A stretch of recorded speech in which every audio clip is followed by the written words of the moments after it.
আজ আমি ধোকার ডালনা করব। আমি 100 গ্রাম ছোলার ডালকে ভিজিয়ে রেখেছি সারা রাত। না ভিজালে ভালো হয় না, ধুয়ে ভিজিয়ে নেবেন। এখন এটাকে আমি ব্লেন্ডারে পেস্ট করে নেব। দিনের বেলা ভিজালেও মিনিমাম 8 ঘন্টার মতো আপনাকে ভিজাতে হবে। এখন আমি ডালগুলোকে তুলে নিয়ে ব্লেন্ডারে দিয়ে দিচ্ছি।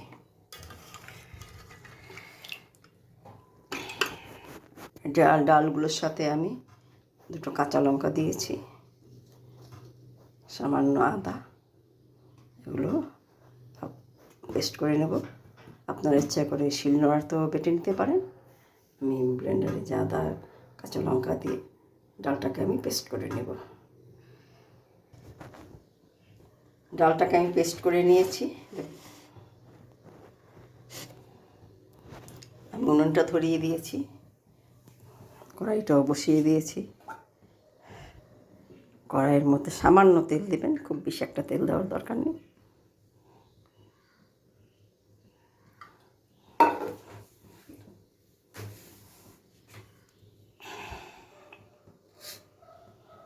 তেলটা গরম হওয়ার জন্য অপেক্ষা করব।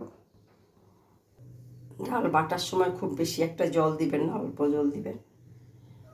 আমার কড়াইয়ে তেলটা গরম হয়ে গিয়েছে। এখন এর মধ্যে আমি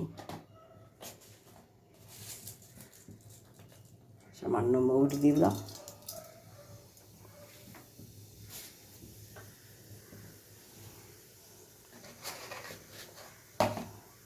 সামান্য কালো জিরা,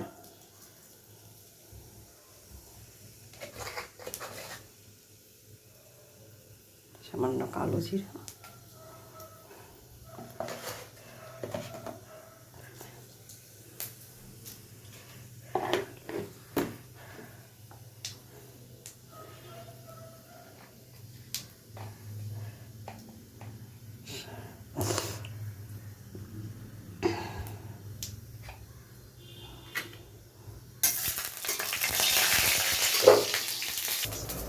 একটা প্লেটে সামান্য একটু তেল নিয়ে নিয়েছি। এই তেলটা আমি প্লেটের চারদিকে মেখে নেব। আমার মশলাটা ভাজা হয়ে গিয়েছে। এর মধ্যে সামান্য হলুদ দিব,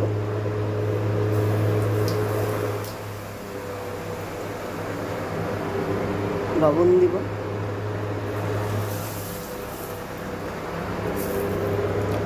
এখন আমি ডাল বাটাটাকে ঢেলে দেব।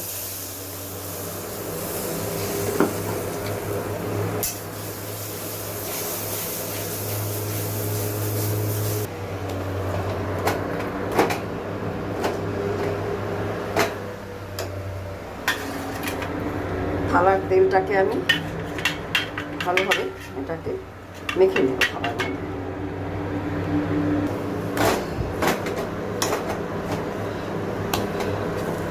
ডালটা আমার হয়ে গেছে দেখুন। এখন আমি এটাকে ঢেলে নেব। যে থালাটা তেল মাখিয়েছি সেই প্লেটটার মধ্যে আমি ঢেলে নেব। কড়াই থেকে ছেড়ে এসছে, তার মানে আমার এটা হয়ে গিয়েছে।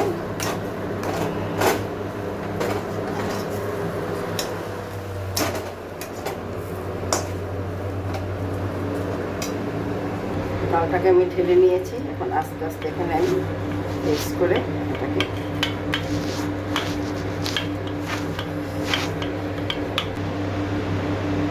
যেমনভাবে নিমকি কাটেন সেইভাবেও কাটতে পারেন। দেখুন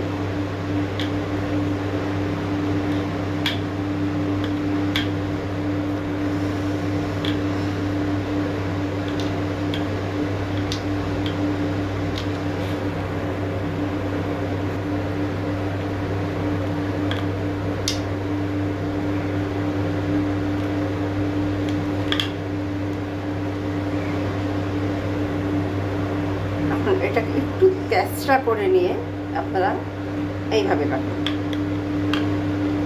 তাহলে এটা শেপটা বরফির আকারে হয়ে যাবে।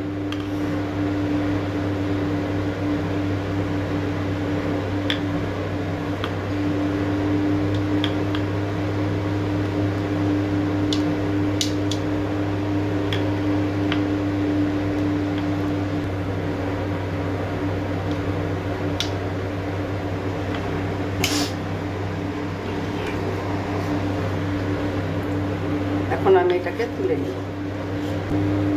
আমার ধোকাগুলো কাটা হয়ে গিয়েছে, দেখুন থালাতে একদম লাগেনি, যেহেতু তেল মেখে নিয়েছিলাম। শেপটা কোনো ব্যাপার না, আপনি যে কোনো শেপেই কাটতে পারেন, স্কোয়ারও করতে পারেন, বরফি আকারেও কাটতে পারেন। আমি এখানে একটা টমেটোকে পেস্ট করে নিয়েছি, গরম মশলা, গোটা দারচিনি, এলাচ, লবঙ্গ, একটা শুকনো লঙ্কাকে একটু ফাটিয়ে নিয়েছি। এটা হচ্ছে পোস্ত আর হচ্ছে কাজু বাদাম, এটা জিরা, এই আদা বাটা, এটা জিরা বাটা, একটা কাঁচা লঙ্কা নিয়েছি।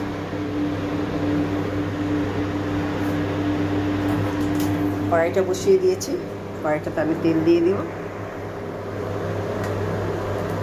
কড়াইতে তেল দিয়ে দিয়েছি, তেলটা আমার গরম হয়ে গিয়েছে। এখন আমার এই যে কেটে রাখা ধোকাগুলো দিয়ে দেবো।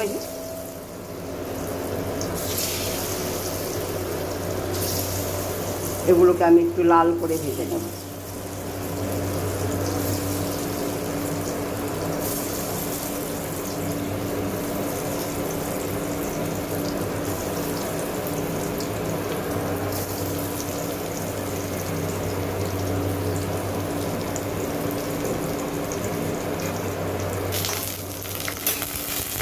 উল্টে দেব।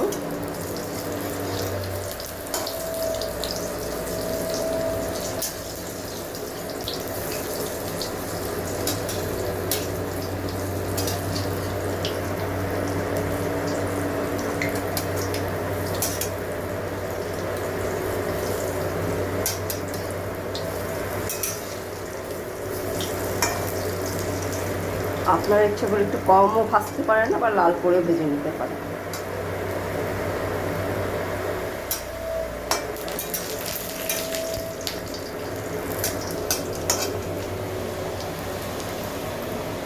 আমি একটু লাল করে ভাজবো।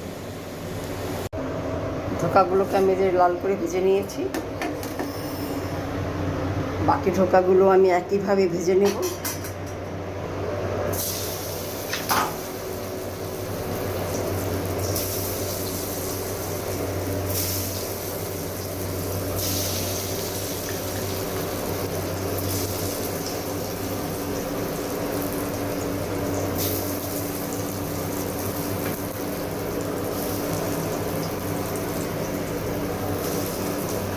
আমি যেগুলো হয়নি, শেপটা ভালো আসেনি, সেটাও আমি ভেজে নেব, আমাদের দিয়ে ভেজে নেব।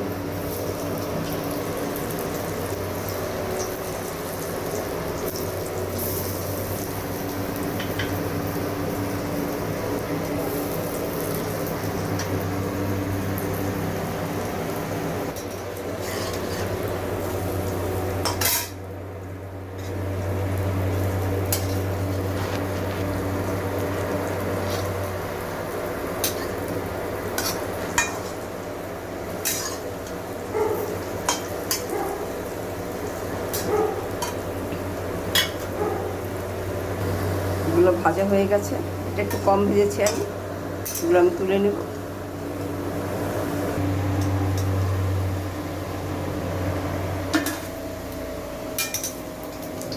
আমার সমস্ত ধোকাগুলো ভাজা হয়ে গেছে।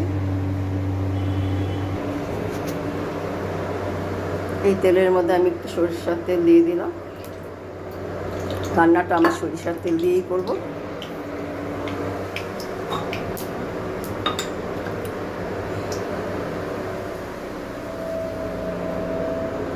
তেজপাতা দিয়ে দিলাম,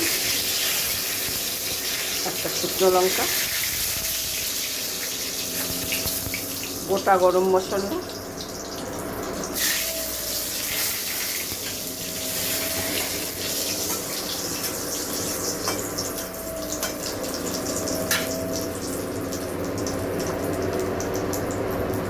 আদা বাটা,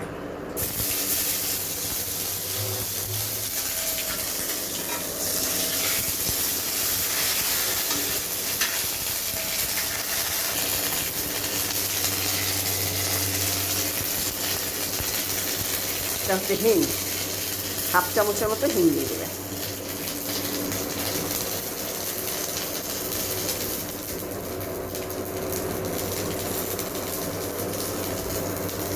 টমেটো বাটাটা দিয়ে দিলাম।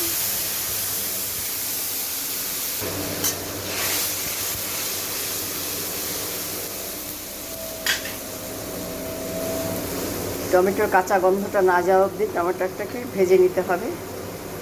এর মধ্যে আমি হাফ চামচের মধ্যে হলুদ গুঁড়া দিয়ে দিলাম,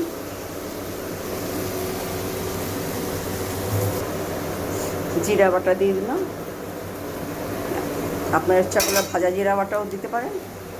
আমি এটা কাঁচা জিরা বাটা দিয়েছি।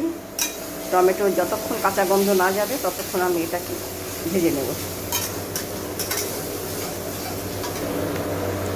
কাশ্মীরি মির্চি,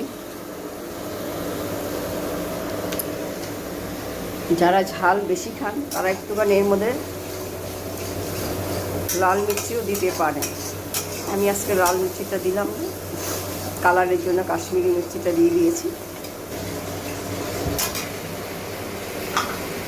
স্বাদ অনুযায়ী লবণ দিবেন। ডাল বাটার মধ্যে লবণ আছে, লবণে মাত্রাটা একটু হিসাব করে দেবেন। ঝালের জন্য কয়েকটা কাঁচা লঙ্কা,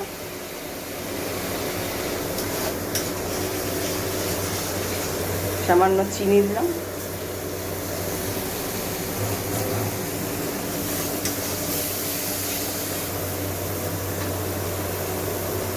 পোস্ত এবং কাজু বাদামের পেস্টটা দিয়ে দিলাম। খুব একটা বেশি ভাজতে হবে না, বাটি ধোয়া জল।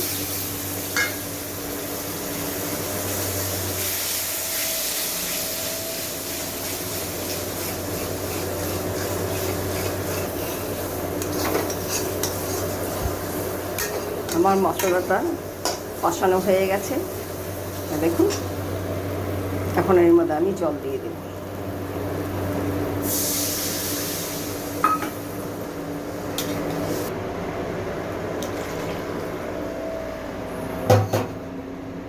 ধোকা খুব জল টেনে নেয়, জলটা হিসাব করে একটু দিতে হবে, বেশি শুকনো না হয়ে যায়।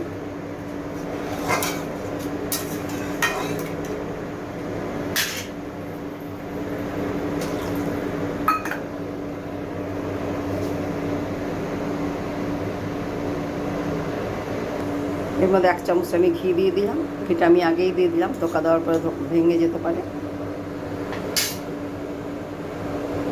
আমার জলটা ফুটে উঠেছে, আমি এই অবস্থা এখন ধোকাগুলোকে ছেড়ে দেব।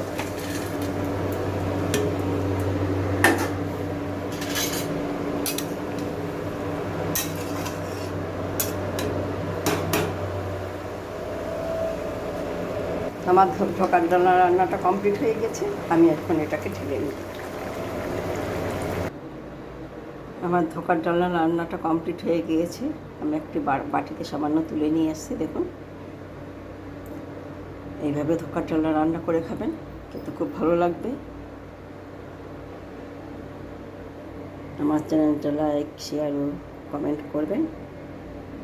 চ্যানেলটা এতক্ষণ দেখার জন্য ধন্যবাদ।